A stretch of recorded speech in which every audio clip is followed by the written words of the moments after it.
how are you going to help your management team build wealth over and above the basic 401k plan that everybody offers and over the basic compensation that everybody offers? Now, there's 4 ways, like I talked about, that you can provide incentive packages for your key people. One is allow them to own stock. Now, in a lot of family businesses, the idea of having non-family members owning stock is not that appealing. And so if you do offer stock, you need to think about, do you want to have non-family members on the board, in the boardroom, helping make decisions with the company? If you do, then offering stock can be a great thing.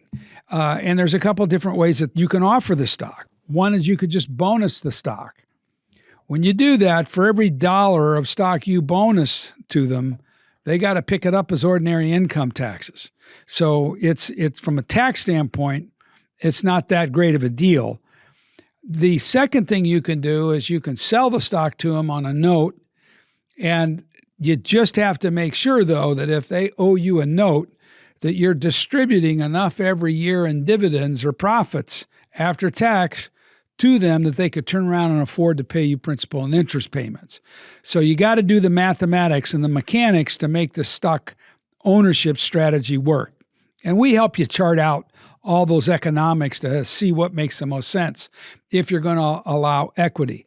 Now, sometimes we get into family businesses where you got children involved, and the children may not necessarily get along all that well.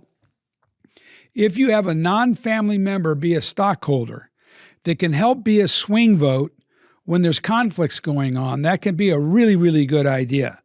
And so we like to see situations where you allow non-family members to get equity in the company so they can have some influence on the children that end up being part of the succession plan once mom and dad are gone. Because once mom and dad are gone, the behavior can change. And if it's a 50-50 situation, they can come to a stalemate and get to a place like Cabela's had to, where they sold the business off. Having a third or fourth shareholder in the mix can help solve a lot of those kinds of problems. Now, let's say, for example, that you don't want anybody but your family to own stock. That's just a basic fundamental of what you're doing. What you can do is you can build a phantom stock plan that looks just like a stock plan, a regular stock, but it's phantom stock. It's not real stock. But we build documents, we build agreements, we issue shares that are exactly like and valued as if they were real stock. But they're not equity in the company. They're a liability that the corporation owes the participants that owns the stock in the phantom stock plan. If they die, become disabled, they stay till retirement. And you can also put a vesting schedule in there to where they work for you for a certain number of years and then they vest in the value of the phantom stock. A lot of times this stock is offered on an incentive formula. So it can look like years of service, but also what are your sales like? What kind of growth in sales have you had?